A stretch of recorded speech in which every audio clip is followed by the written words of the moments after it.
I just got back from an event and I wanted to share a nugget of wisdom that I was reminded of during the talk tonight, because essentially it was about optimization and efficiency. This is what I picked up from it. And also being very conscious of where we spend our time and allowing that to be an indicator to us of what it is that we're actually creating in our lives, looking at where we're allocating our time, where we're spending our time, how much time we're spending doing specific things, and whether or not those things yield the results that we are desiring to create in our life experience. And so what came through for me was, well, one, efficiency. And, I do energy activations, DNA activations with my clients and with myself. And so I'm all about the free energy, which really is another way of saying source energy or divine energy or pure cosmic power. And it's just that really crisp, clean energy that we receive in our bodies to live an inspired life and do what we love and feel like we're really living in and engaging with the magic of life and feeling the clarity of that energy throughout every dimension of our embodiment. So the phrase that came to my mind during this beautiful talk was follow the free energy. So we hear a lot about follow our bliss and follow our pleasure, which I would say, yes, if we're really deeply attuned to our own well-being. And sometimes that's not always a great idea, hey? But follow the free energy feels like the highest possible path that is available in any moment, the highest possible choice that is available in any moment. Which choice is going to bring me the most amount of creative inspiration and fluid free energy flow in my body? And this can pertain to anything that we're choosing. And so when I teach about making choices, one of the ways that I do that is by looking at whether or not something provides fertility in our life. So does it provide prosperity, love, joy, interconnection? Does it provide value, or does it feel to us like it's something that is potentially draining our energy or taking energy away from us? So and then just being very clear with ourselves about what those things are, what energizes me and fuels me and brings me to life, and what doesn't. And then realizing that the things that aren't giving us that sense of aliveness, or were at one point and aren't anymore, we may simply be ready to evolve beyond them. That it's okay to let them go and either tweak and make changes to that area of our life, or move on altogether to something entirely new, depending on what our flow of creative inspiration and or free energy is. And this is something that something to relate this to is when we're really in the flow of life and we are ecstatic and we are alive and we're really seeing the synchronicities and the miracles and the serendipities and the surprises, and we feel richly inspired to do what it is that we uniquely are here to do and to create on the planet,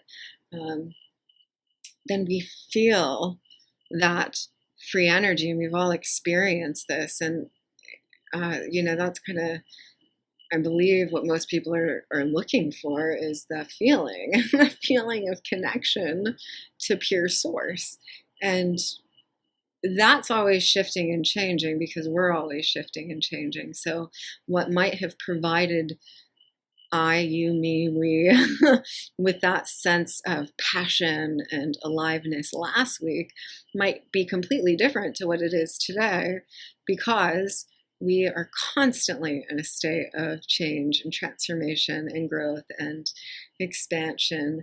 And so it's really powerful to stay plugged into what that is from moment to moment, and to just check in with ourselves and go, okay, in this moment, what is the highest course available for me to tap into my unique flow of free energy and fertility and prosperity, and to trust that and to listen to it and to follow it and to make adjustments in our lives as need be. And then, of course, there's always going to be those things that we know for sure provide us with a sense of that, and those become our personal routines and rituals. And those things may change and they may not change. What I have discovered in my journey is that there are 5 life areas that I need to attend to on a daily basis to keep me in my flow and to create a whole life integrative balance around those things. So those things are spirituality, so doing the meditations, visualizations, prayers, DNA activations, crystallization of light in all the dimensions of my physical body and my aura, health and well-being. So what is my nutrition for the day, my movement and exercise, yoga, dance, whatever it looks like for me that day. I like to sprint because I like to sweat because it recycles a lot of energy. So it's self-care, health and well-being, and relationships, checking in with our most treasured and valuable family members and relationships, and nurturing those every day and giving time and energy and attention to them so that they flourish and grow and prosper. And then our wealth and our finances, having a plan for what it is that we want to create in our wealth and our finances, and then how we're managing what it is that we already have, what's going out, what's coming in, and being really on top of that and clear. So there's peace in that area. And then also service, what are we doing to grow and expand our service in the world, whatever that looks like for us. And, service can be a really tangible thing that we're doing through our businesses and our entrepreneurial endeavors and the people that we're serving in our communities and our tribes. Some of us may have jobs, and service is also an act of beingness and expression of our authentic essence from moment to moment to moment. So I am under the I suppose a belief that in every single moment we have the potential to be living, walking, breathing vessels of service by infusing ourselves and our environment and one another with pure love and pure fertility and truth. And we can do that through the simple act of activated appreciation by feeling authentically thankful and appreciative for everything that we have in our lives, everything that we're dreaming into being, everything that we are currently creating and nurturing, everything that is in our sphere, because that's what helps it to not only be maintained, but to exponentially expand inside of our experience. There have been studies done on plants and how speaking to them and providing them the right nutrients and playing music for them actually radically enhances their capacity to flourish. And it's the same with all energy. So appreciation and love. And so that can be our act of service. But those are the 5 life areas that I know for certain for me that every single day I need to have a life balance in those areas for me to maintain my personal sovereign flow and connection to source energy. But the context of those life areas may change.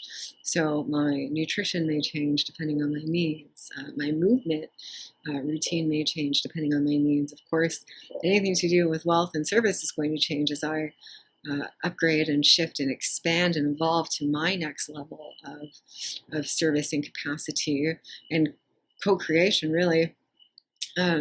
So also creating space for those structures to scale and grow and evolve, and allowing there to be space for them to flow. And so something else that I realized in the context of these 5 life areas that work really well for me to maintain a balance in is that initially, it was something that I had really disciplined myself to do. So I remember this in my early 20s. It was great. This is when I was managing several businesses within a Fortune 500 corporation. And I had everything down to a T. And then I had my legal pad out every day, and I had my spreadsheets, and I had all my technology with what time I was going to eat, when I was going to work, what I was going to do all day long, when I was going to exercise, when I was going to connect in with my friends and my community, and how long I was going to sleep for. And I just had it dialed in. And then I reached a phase personally in my life with all of that where that became too restrictive for my soul, because it felt more like a chore at a certain point than it did like inspiration that gave me energy at the beginning of that regimen. And so I thought, this is what I did. I'm not necessarily recommending you do this, follow your own compass. But what I did is that then I went into the pure flow, and I thought, well, how well can I maintain all of this naturally, effortlessly, and with graciousness? Because to some degree, it is hardwired into my being to do these things. And I know that if I don't, if you start to feel that wave of collective energy taking you instead of you taking you. And so I started to let all of that go, and I went into the pure flow of it without needing to document everything, but to just fully experience it and to trust myself. That was the biggest key, was, can I trust myself to stay on top of this every single day, and to honor it and to nourish it and to continue cultivating it and expanding it without having to take those extra steps. And I could, and I realized at one point, somebody shared this with me. I wasn't really aware of what this was. I think it is presented in a book that is available somewhere on the market about establishing unconscious competence, where you originally, you have to be conscious of the thing. You have to become conscious of the thing that needs to change, and then you start implementing new ways of being and feeling and living and all of this. And then it becomes, that's the new pattern that is hardwired into your being. And so you become unconsciously competent at it, whatever it may be. And the next phase of that is super conscious competence. So instead of just doing it and going through the motions, you're really, really in the rich, deep now with your experience, and you're seeing into the multiple dimensions of reality and creation, and you're really in there having the full-blown experience of that thing. And you're adaptable and resilient enough to allow it to change and evolve and shift organically. And so some of the spiritual practices, which I still really love and adore and value and honor, appreciate and respect, and still implement at certain points in my own journey, also start to become a little bit more progressive. So something I noticed within myself that you all may be experiencing as well is that the better I got at releasing things that weren't serving me, the better I got at releasing things that weren't serving me fast. So instead of taking a week or 2 weeks or a month or even 2 months sometimes to resolve something inside of my being and clear my field and my aura and effectively move on to the next stage of my journey and welcome in fresh new energies and all of this, that process started to speed up and the time shortened. I could identify quicker what was serving me, what wasn't serving me, and then I became more adaptable in that flow, and it became more like a dance, really.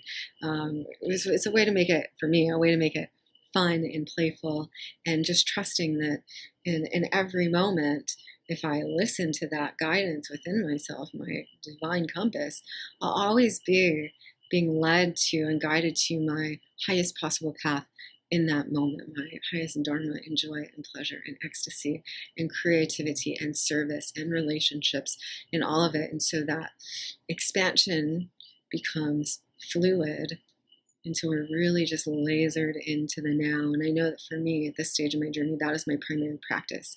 Can I be so ultra present and online and on board with my being that I can hear every single intuition and piece of guidance that's coming through for me from moment to moment to moment, and trust myself to act on it quickly and to implement it and to flow and to have fun with life. So these are all the intuitive nudges that we get. And something that I realized with energy, this is my favorite playground, energy and creation, is that the more I allow that process to be smooth and fluid, the faster the energy transforms, recycles, and renews, and illuminates itself into pure, raw, creative, usable, free, ecstatic, inspiring energy. So if you can just imagine moving along a spiral, moving out or up, however we perceive it, or inward in the spiral of life, it's, from the way I see it, is